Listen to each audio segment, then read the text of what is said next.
Olá, eu sou Rogério Rodrigues, gerente de pesquisa e desenvolvimento.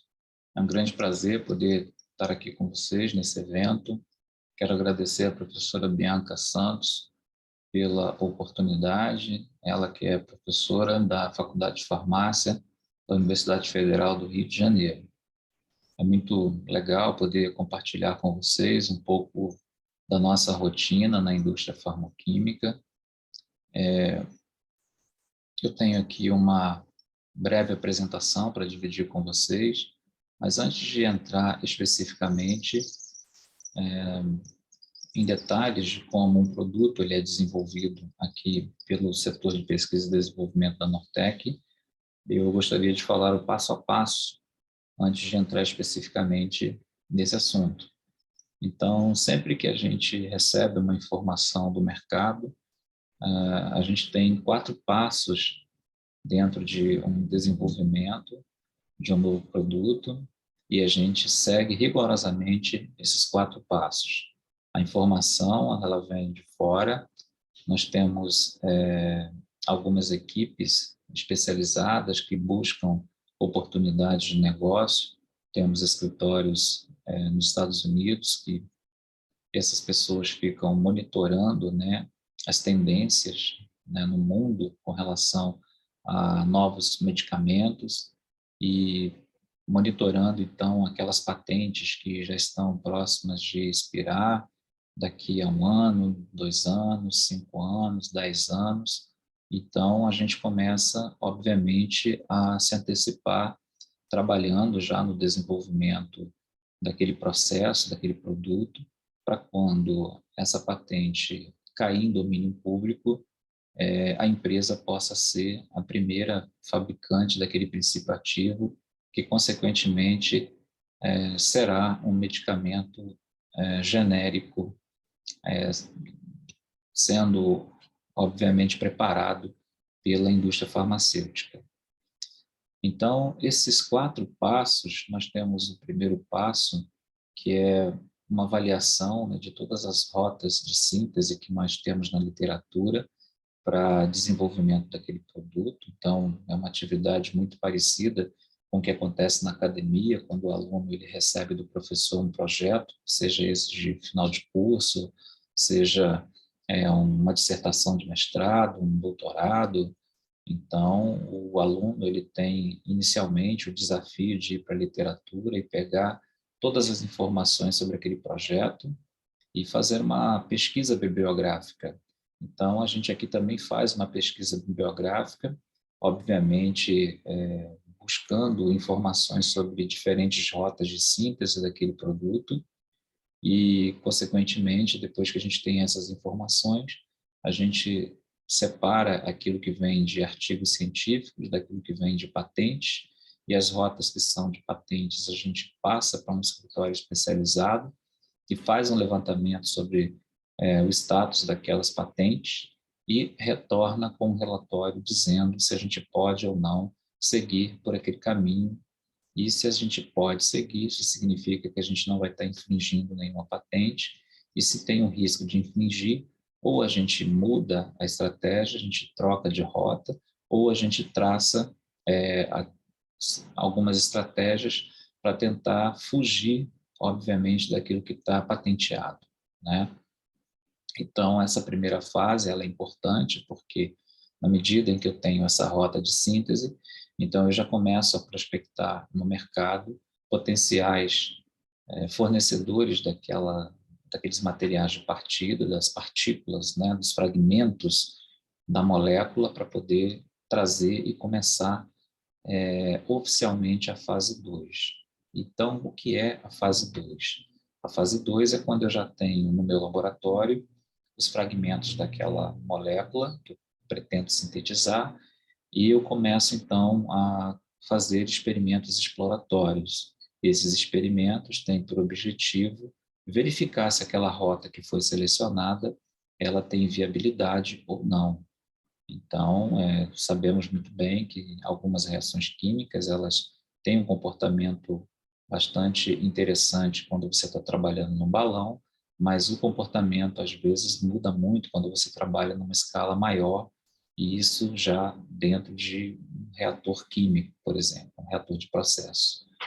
Então, quando a gente aumenta, obviamente, o volume, a quantidade de material de partida, às vezes a gente tem essa diferença e às vezes a gente tem que abortar o processo porque industrialmente fica inviável ou até mesmo impossível, tá? Então a fase 2 é a fase onde realmente eu entendo a reação, eu monitoro todas as variáveis que controlam o processo, e isso a gente está trabalhando com um quantitativo pequeno também, algo muito parecido para quem está na academia, fazendo, né, uma pós-graduação, por exemplo, em síntese orgânica. A gente trabalha com experimentos aí de 5 gramas, 10 gramas, até 30 gramas, né, de produto, né, isolado, purificado. Então, são quantitativos ainda muito pequenos, mas que servem, né, para a gente poder ter um mapeamento bastante interessante do comportamento daquela rota que a gente selecionou. E a partir do momento em que a gente tem todas essas informações, a gente então escolhe o nosso melhor experimento dessa fase 2, e aí a gente passa para a fase 3, que é uma ampliação de escala. Então eu começo, obviamente, de 30 gramas, de material isolado, purificado, e eu já começo a isolar 60 gramas, 100, 200, posso chegar até meio quilo de produto. Então, quando eu consigo chegar a meio quilo de produto, e esse material agora isolado, ele tem a mesma qualidade de quando eu isolava, por exemplo, 30 gramas na escala reduzida, na fase 2, significa que aquela rota que foi selecionada, ela tem forte chance de futuramente virar uma rota industrial. Então, quando eu fecho a fase 3, eu acabo, né, dividindo essa informação com diferentes áreas aqui dentro da Nortec, como a produção, garantia, controle de qualidade, pessoal de validação de processo, e a gente então traça, né, as próximas etapas referentes, né, à fase 4. A fase 4 ela já é a fase onde a gente leva aquela tecnologia que foi muito bem explorada, né, nas fases 2 e 3 para uma unidade industrial, e nós temos aqui na Nortec 5 plantas produtivas, uma delas é uma planta de menor capacidade, mas até aquilo que a gente chama de menor capacidade, isso significa que eu consigo isolar aí produtos, né, com lotes que podem variar de 5 quilos até 40, 45 quilos.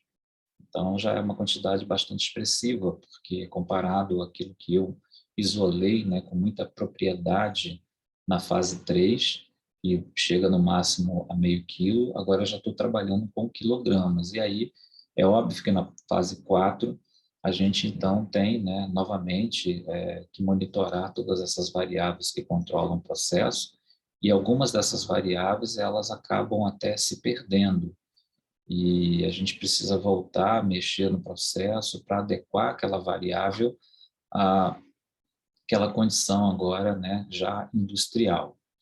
Então, é muito simples, por exemplo, quando eu tenho que aumentar a temperatura em uma determinada etapa do meu processo no laboratório, isso acontece muito facilmente, porque eu trabalho com uma vidraria reduzida, então, às vezes, é questão de minutos, né? Você conseguir elevar a temperatura, né, de temperatura ambiente até 70 graus, por exemplo. Já na unidade industrial, quando eu faço a mesma coisa, dependendo, né, do tempo de resposta do meu sistema de aquecimento do reator, isso pode demorar. Então, se eu tenho que fazer uma subida de temperatura, controlando muito bem, uma rampa essa subida da temperatura, por causa da sensibilidade, às vezes, do meu produto, eu posso levar até um turno inteiro, né, de 8 a 10 horas de trabalho para poder chegar na temperatura desejada com o máximo de segurança. Então, tudo numa unidade industrial funciona de uma forma bastante diferente daquilo que a gente está acostumado, obviamente, no laboratório. Então, com isso, a gente faz alguns lotes, testes na unidade industrial, e depois que a gente tem o melhor experimento já nessa unidade industrial, a gente senta e faz uma análise de risco para poder agora planejar como será a validação. A validação significa que, a partir de agora, a gente vai aplicar todos os protocolos de boas práticas de fabricação na confecção daquele lote. Então, a gente tem que fabricar, no mínimo, 3 lotes preferencialmente muito parecidos, né? Não posso ter nenhuma variação muito brusca entre um e outro, como, por exemplo, se um primeiro lote eu obtive 30 quilos, eu não posso obter 50 quilos no segundo lote. Então, existe uma faixa aceitável, onde os 3 lotes eles vão ter uma massa bem próximas entre eles, e a mesma coisa acontece para os resultados analíticos. A partir do momento que a gente fabrica, né, os 3 lotes, a gente então coloca esse material em estabilidade, continua fazendo o monitoramento desse material ao longo de 6 meses, que a gente chama de estabilidade acelerada, e quando a gente fecha essa estabilidade acelerada, a gente então já tem condições de confeccionar um documento super importante, que é o DMF. Essa é uma sigla em inglês, é o Drug Master File, é o dossiê onde a gente reúne todas as informações de processo, de métodos analíticos, e isso é de extrema importância porque é o documento que prova que a indústria ela sabe fazer aquele produto. Esse documento ele é dividido em 2 partes. Existe uma parte que nós chamamos de parte aberta e a parte fechada. A parte aberta é o que a gente passa para o cliente quando ele tem interesse em comprar o nosso produto, e a parte fechada é onde a gente tem todas as informações, todo o segredo industrial. Essa parte fechada é a parte que a gente deposita na agência regulatória, que aqui no Brasil é a Anvisa. Então, esses são os passos, né, para a gente chegar em um produto. Então, qualquer produto novo a ser desenvolvido, ele tem que passar por essas 4 fases. Então, para exemplificar melhor, né, o que eu estou dividindo com vocês agora, eu tenho um exemplo aqui bastante interessante, que foi o desenvolvimento do micofenolato de sódio. Esse produto ele foi bastante desafiador aqui para a gente na Nortec. O micofenolato de sódio ele é um imunossupressor, é utilizado, por exemplo, para pacientes que fizeram um transplante de órgão, para não rejeitar o órgão transplantado.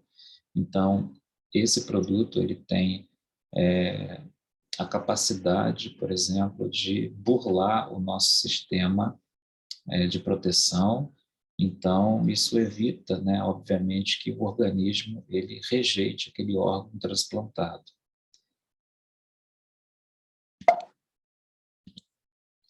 Então, o micofenolato de sódio, ele vem, né, do ácido micofenólico, e o ácido micofenólico ele não é obtido através de uma síntese convencional de laboratório. O ácido micofenólico ele é produzido por micro-organismos, é uma reação de fermentação. Então, os micro-organismos eles fazem com bastante propriedade o ácido micofenólico. Então, nós temos algumas fábricas, né, pelo mundo que fabricam esse ingrediente, e o nosso trabalho aqui na Nortec é transformar o ácido micofenólico no micofenolato de sódio. O que significa isso? Significa que eu vou substituir esse hidrogênio por um átomo de sódio.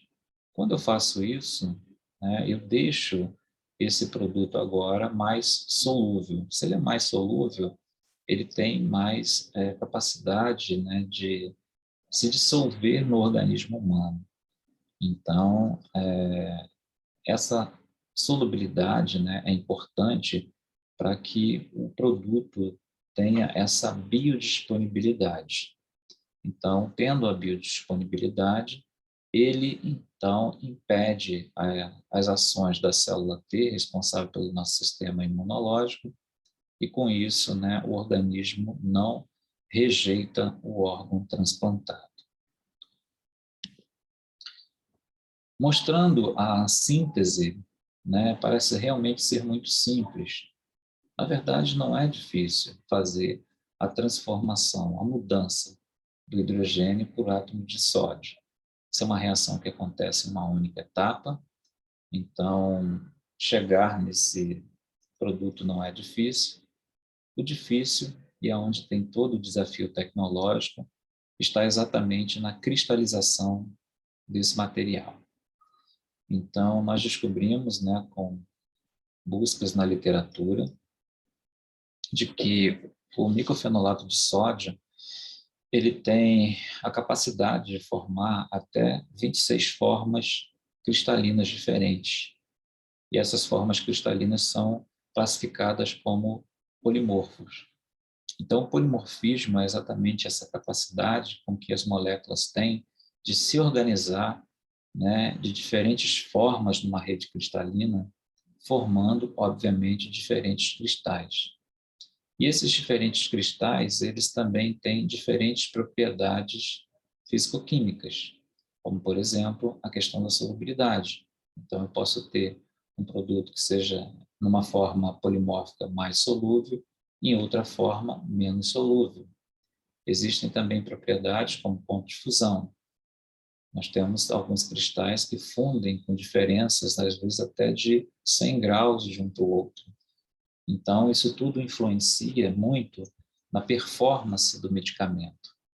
E como a gente trabalha com produtos que vão ser medicamentos genéricos, então nós temos que fazer, né, o nosso IFA, o nosso insumo farmacêutico ativo, que atenda à indústria farmacêutica numa formulação muito semelhante à formulação do medicamento referência, porque a indústria farmacêutica ela faz testes com esse medicamento agora, genérico, e todos os testes têm que estar muito próximos daquilo que é o medicamento referência, que é o primeiro medicamento que foi lançado.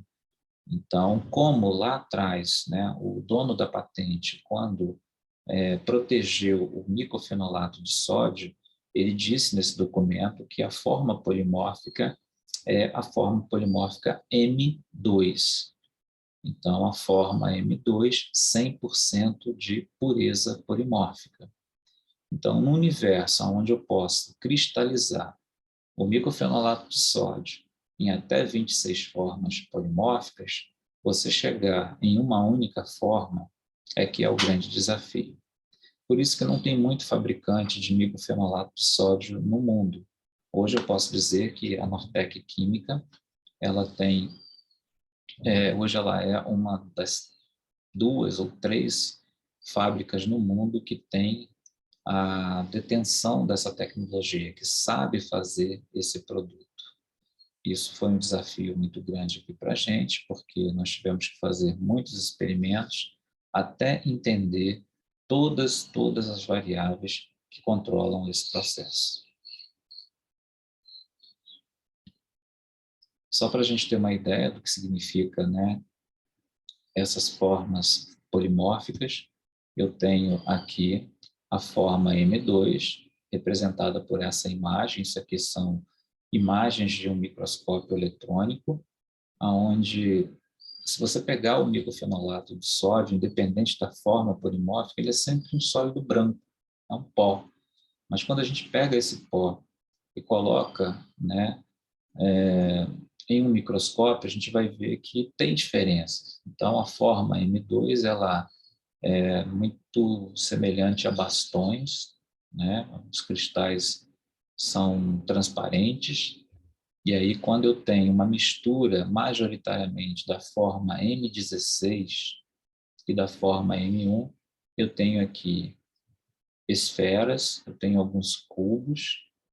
Então, isso aqui mostra que eu tenho uma mistura de 2 formas polimórficas. Quando eu vou para a forma M1, eu tenho alguns cubos transparentes. Isso, obviamente, é diferente da M16 e da M2. E a M3, onde o microfenolato de sódio já começa a se cristalizar na forma de agulhas. Então, esses sólidos, eles têm propriedades físico-químicas diferentes entre eles. E a especificação referente, né, ao que nos interessa é a forma M2 para ser, obviamente, a forma do referência. Então, nós tivemos que aprender a fazer esse sólido, né, no meio de 25 outras possibilidades. E aí o nosso processo, ele é um processo bastante interessante, porque ele segue, né, uma rotina muito parecida com aquilo que a gente realmente reproduziu no laboratório, só que agora numa escala um pouquinho maior, onde a gente carrega o reator, né, e nós temos aqui o solvente que solubiliza o ácido micofenólico, depois nós carregamos com bicarbonato de sódio. Então, nós temos aqui o reator onde a gente já começa a cristalizar o produto, e aqui é que tem o chamado pulo do gato, né, onde a gente consegue fazer exclusivamente a forma polimórfica M2, e aí depois de um certo tempo a gente deixa esse material, então, chegando ao término da sua cristalização, para a gente poder centrifugar, e ao término da centrifugação a secagem, e aí nós temos, como eu tinha comentado, um sólido branco. Esse produto, né, por ele ser imunossupressor, então a gente tem aqui um cuidado muito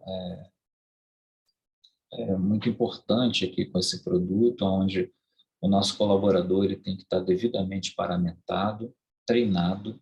Então nós temos algumas estratégias de treinamento, nós temos protocolos bastante rígidos com relação a essa questão da segurança. As nossas salas, todo o ar que passa por dentro dela e que sai dela é tratado. Então, o ar que o colaborador respira, ele também é um ar tratado, então ele é filtrado por filtros especiais, não só para quem trabalha na unidade industrial, mas também para quem trabalha no laboratório, que manipula, mesmo que quantidades pequenas ainda para uma análise. Esse colaborador ele tem que estar, né, devidamente paramentado para não correr o risco de ter contato com esse produto, até porque, como eu disse, ele é um imunossupressor, então ele deixa o nosso sistema imunológico debilitado, e agora num cenário, né, de pandemia, não é interessante, obviamente, que a pessoa esteja com a sua imunidade baixa. Então, esse é um cuidado que nós temos, né? Nós temos constantes treinamentos, temos uma equipe muito forte, né, de segurança do trabalho, onde constantemente instrui os nossos colaboradores, fiscaliza, para que eles possam trabalhar com o máximo de segurança possível. E aí, pessoal, para a gente entender como que essa estratégia, né, de formação de polimorfo funciona, nós temos ferramentas analíticas que nos dão a capacidade de verificar se aquilo que a gente está fazendo realmente tem a ver com a forma polimórfica desejada. Uma análise extremamente importante para a gente, né, e sem ela a gente não consegue trabalhar, é a análise de raio-x. Então, essa imagem, ela mostra para a gente, né, sinais referentes ao cristal forma M2. É como se fosse uma impressão digital do cristal. Então, toda vez que eu tenho a forma M2, eu tenho esse tipo de imagem. Esses picos são os picos referentes, né, ao desvio da luz que incide sobre o cristal. Então, esses picos eles têm uma intensidade, e aí a gente procura dentro dessa imagem, que é chamada de difratograma, buscar aqueles picos que não sofrem alteração ou que constantemente sofrem alteração quando você passa de uma forma para outra. Então, esse é um registro gráfico que nós encontramos na literatura, isso vem de uma patente, onde o autor publicou pela primeira vez e patenteou isso, a forma M2 do micofenolato de sódio. E dentre todos os picos que nós temos aqui, né, esse que está em destaque, onde um deles é bem expressivo, né, com relação ao outro, isso daqui ele costuma mudar muito quando você passa de uma forma cristalina para outra. Observe que essa imagem ela já é diferente da anterior. Isso daqui já é referente ao M1. E olha aonde apareciam aqueles dois sinais, um maior e um menor, agora eu tenho um sinalzinho bem menor.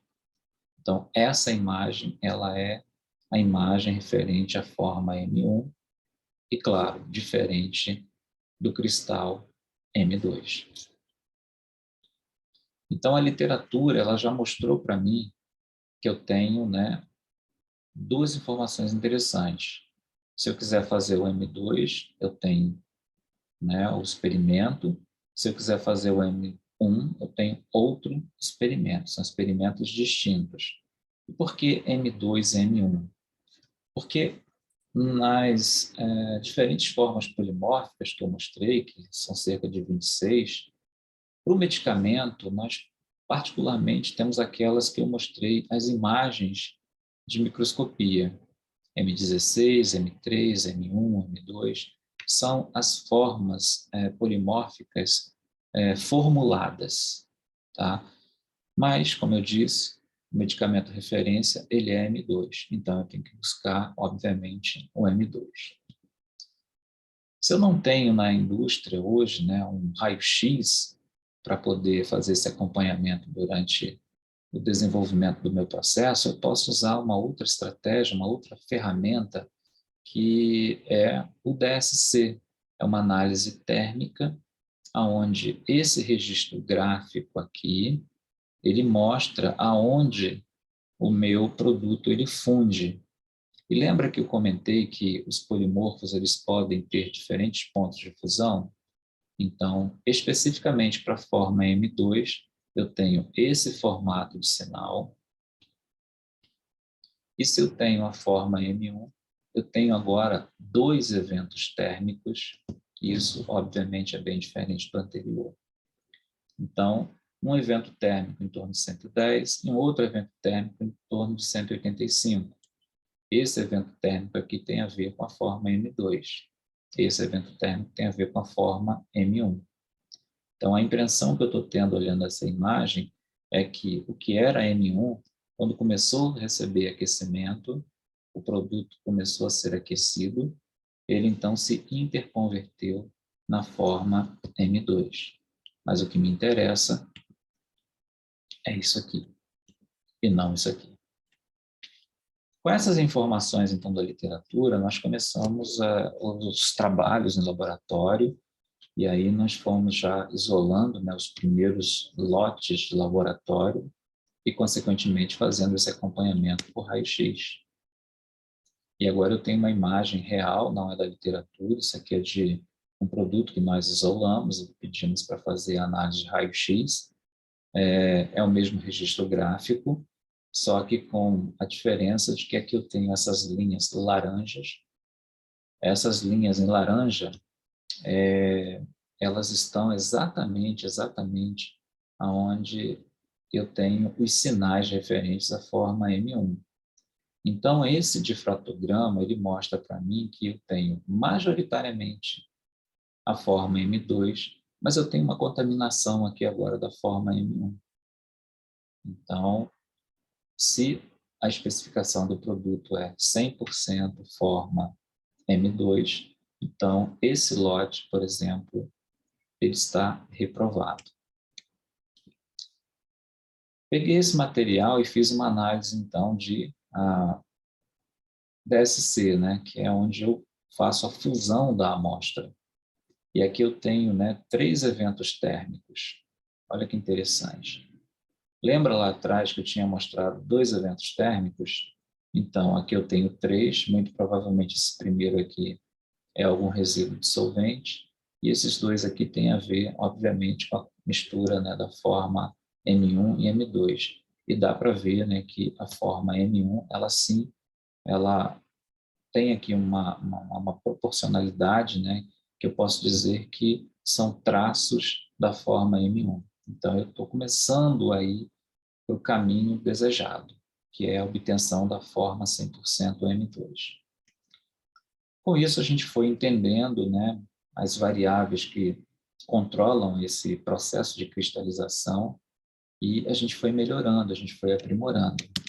Observe que essa imagem agora, se eu extrair as linhas em laranja, muito provavelmente você nem iria perceber que eu tenho aqui ainda sinais referentes à forma M1. Então, agora eu tenho menos traços ainda da forma M1.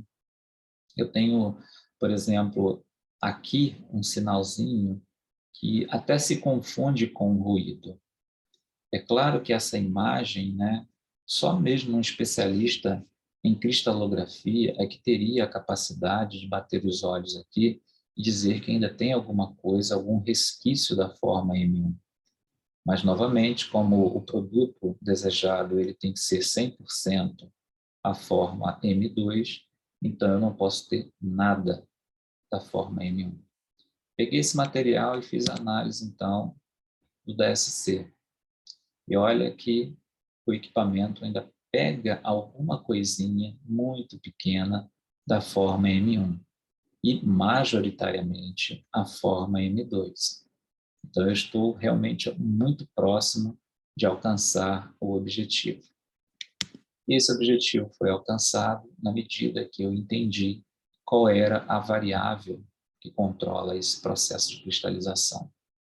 No momento em que eu entendi e que eu comecei a produzir lotes agora com 100% da forma M2, observe que agora a imagem ela é até mais limpa, a linha base ela é mais retinha. Então, isso aqui é realmente uma imagem, um difratograma que mostra que eu tenho agora 100% da forma M2. Quando a gente chegou nesse resultado, isso foi realmente um alívio muito grande, porque o segredo industrial ele está exatamente aqui, né?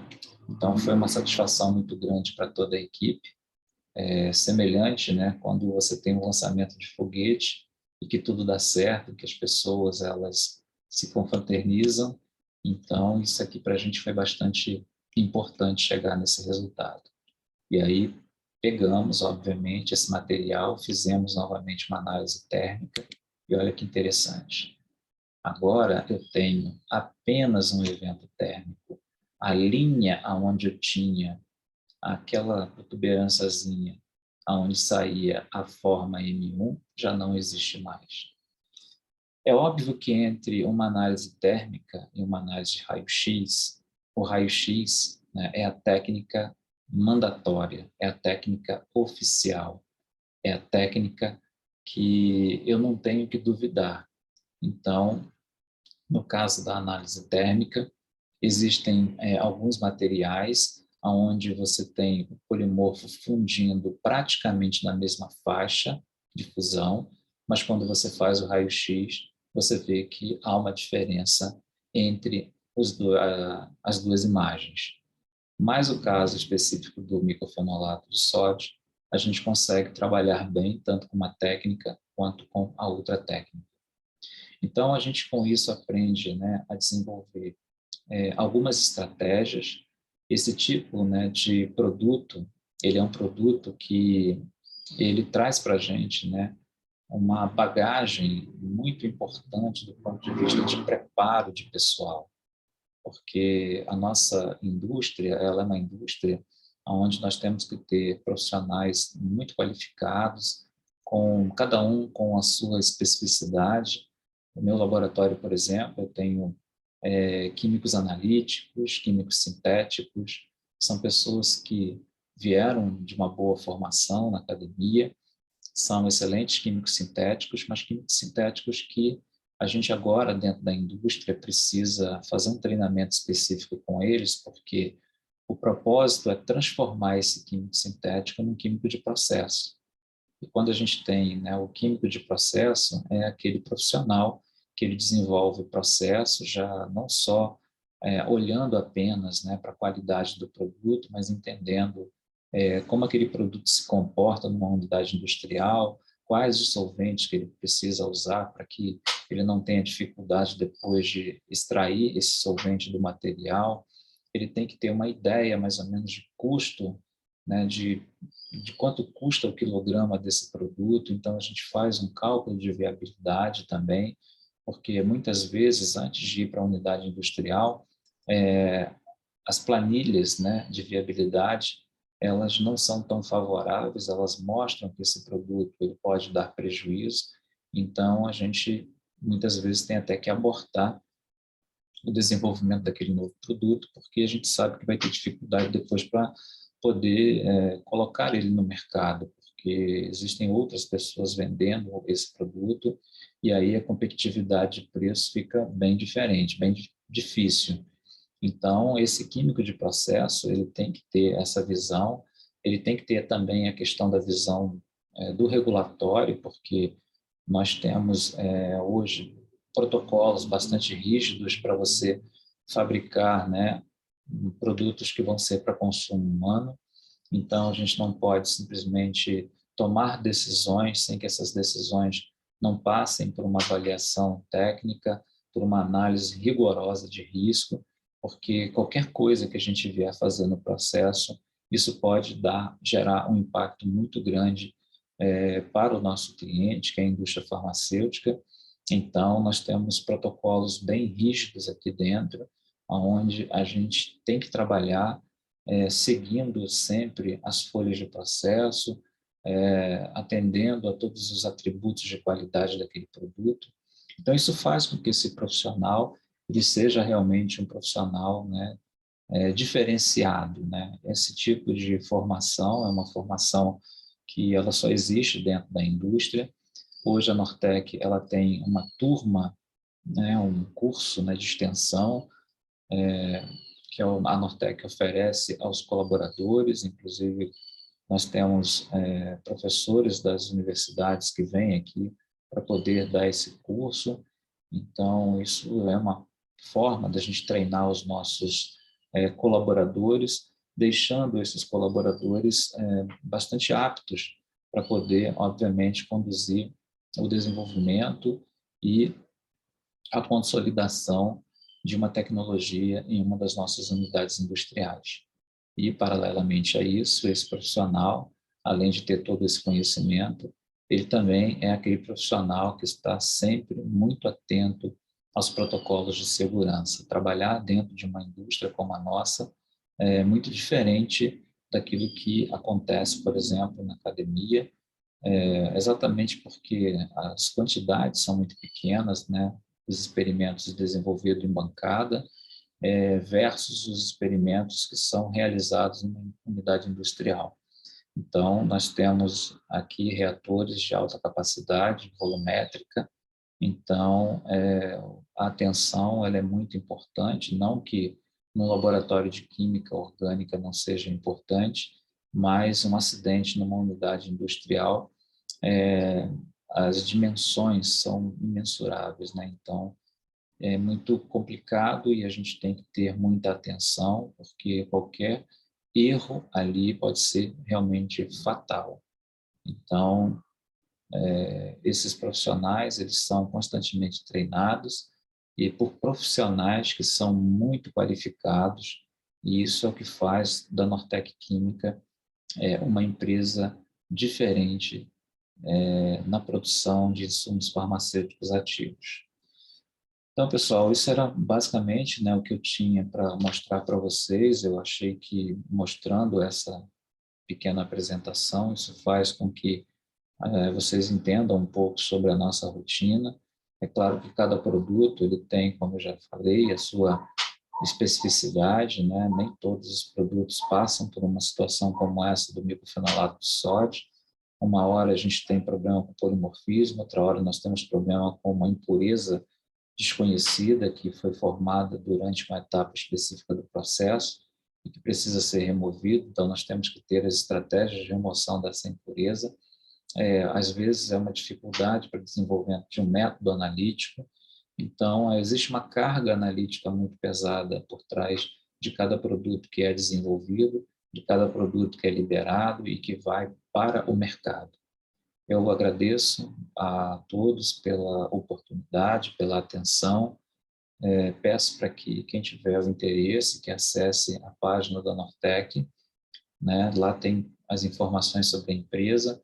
Essa é uma empresa que ela está crescendo, né? Ela está demandando de profissionais qualificados. Nós temos para o próximo ano aí mais 3 laboratórios novos, laboratórios que vão dar bastante suporte à nossa unidade industrial. Então, temos muitos produtos a serem desenvolvidos, nós temos clientes que estão buscando, né, a Nortec Química para parceria. Eu acho que é uma boa oportunidade para quem tem um interesse em desenvolver uma carreira dentro da indústria.